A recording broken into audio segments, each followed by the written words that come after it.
Vasanth TV ரசிகர்களுக்கு வணக்கம். இன்னைக்கும் நம்மளுடைய தெரிந்து கொள்வோம் நிகழ்ச்சியில தெரியாத பல விஷயங்களை தெரிஞ்சுக்க போறோம். நம்ம எல்லாருமே நியூ இயர் எப்ப செலிப்ரேட் பண்ணுவோம் அப்படின்னா, கடந்த வருஷத்துடைய 12 மணி நைட்டு அப்பதான் நம்ம செலிப்ரேட் பண்ண ஸ்டார்ட் பண்ணுவோம். அப்பதான் நமக்கு புது வருஷம் பொறக்குது அப்படின்னு சொல்லி. உலகம் பூராவே பார்த்தீங்கன்னா, அந்த நியூ இயர அப்பதான் செலிப்ரேட் பண்ணுவாங்க.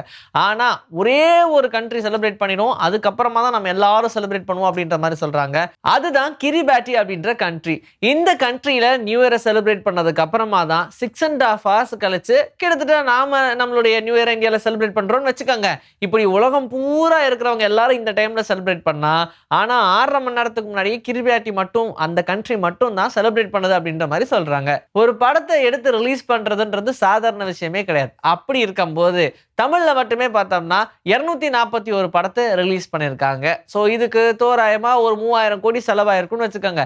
அதுல 7% ஆஃப் படம் மட்டும்தான்ப்பா வெற்றி அப்படின்ற மாதிரி சொல்றாங்க. அதோடைய கணக்கெடுப்பு அப்படின்லாம் பார்த்து கழிச்சு விட்டோம்னா கிட்டத்தட்ட எப்படியும் ஒரு 1000 கோடி ரூபாய் கிட்ட நஷ்டமாயிருக்கிறதுக்கு சான்சஸ் இருக்கு அப்படின்னு சொல்றாங்க. ஸோ என்னதான் முயற்சி பண்ணி ஒரு படம் வெற்றி அடையணும்னு எடுத்தாலும் கடைசியில் அது ஆடியன்ஸோட கைக்கு போகும்போது அவங்க அந்த படத்தை பார்த்து அவங்க வெற்றின்னு முடிவு பண்ணாதான் வெற்றி ஆகுது. ஸோ பல கோடி ரூபாய் பட்ஜெட்ல எடுக்கிற எல்லா படங்களும் வெற்றி அடைறது கிடையாது. நல்ல நல்ல படங்கள் மட்டுமே தான் மக்களுடைய மனசுல இடம் பிடிக்குது. ஒரு சில படங்கள்லாம் பார்த்தீங்கன்னா நம்ம பிடிக்கல அப்படின்னு நினைப்போம். பட் நம்மளே அறியாம அந்த படத்தை பார்க்க ஆரம்பிச்சிருவோம். தியேட்டர்ஸ்லாம் திடீர்னு இன்க்ரீஸ் ஆகும். ஸோ இப்படி நம்மளுடைய நிலைமை எப்படி மாறும்னே தெரியாது. அந்த மாதிரி தமிழ் சினிமாவுடைய நிலைமை லாஸ்ட் இயர் ஊஞ்சல் ஆடிட்டு இருந்திருக்கு. ஒவ்வொரு வருஷம் பிறக்கும் போதும் அவங்களுக்கு அவங்களே பேர் வச்சுப்பாங்கன்ற மாதிரி தான் இருக்கு. ஏன்னா இப்ப நமக்கு பார்த்தோம் இல்லையா, லாஸ்ட் இயர் ஃபுல்லா ஜென்சி அப்படின்னு சொல்லுவாங்க.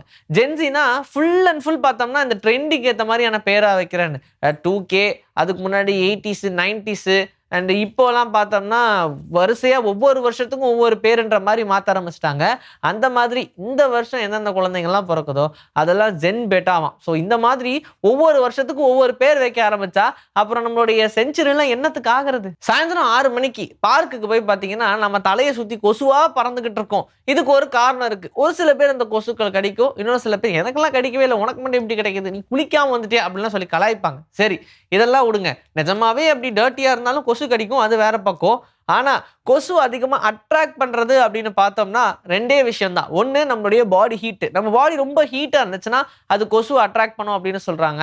பாடி ரொம்ப ஃபேட்டா இருந்துச்சுனாலும், ஃபேட் டெபாசிட் பாடியில அதிகமா இருந்துச்சுனாலும் கண்டிப்பா கொசுவை அட்ராக்ட் பண்ணும் அப்படின்னு சொல்றாங்க. ஸோ ஒண்ணு நம்ம பாடி ஹீட்டா இருக்கணும், இல்ல நம்ம பாடியில இருக்கக்கூடிய ஃபேட்டு அந்த கொசுக்கு ரொம்ப பிடிச்சிருக்கணும். அதை உரியறதுக்காக வந்திருக்கும். இந்த மார்க்கெட்ல நடக்கக்கூடிய ஒரு விஷயத்த சொன்னா நீங்களே ஷாக் ஆயிருவீங்க.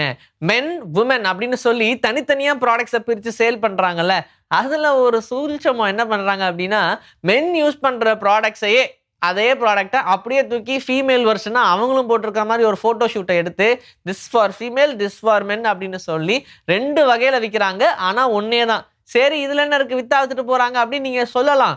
ஆனா மென்ஸ் யூஸ் பண்ற ப்ராடக்ட்டை விட அதே ப்ராடக்ட் விமனுக்கு போகும்போது 15% அதிகமான லாபம் கம்பெனிக்கு கிடைக்குது அப்படின்னு சொல்றாங்க. இந்த ஸ்ட்ராட்டஜியை பயன்படுத்தி எக்கச்சக்கமான கம்பெனி காசை கொட்டிக்கிட்டு இருக்கு. இன்னைக்கும் நம்முடைய தெரிந்து கொள்வோம் நிகழ்ச்சியில தெரியாத பல விஷயங்களை தெரிஞ்சுக்கிட்டோம். இதே மாதிரி அடுத்த எபிசோட்ல உங்களை நான் சந்திக்கிறேன். And this is bye from Vijay Sri. Take care.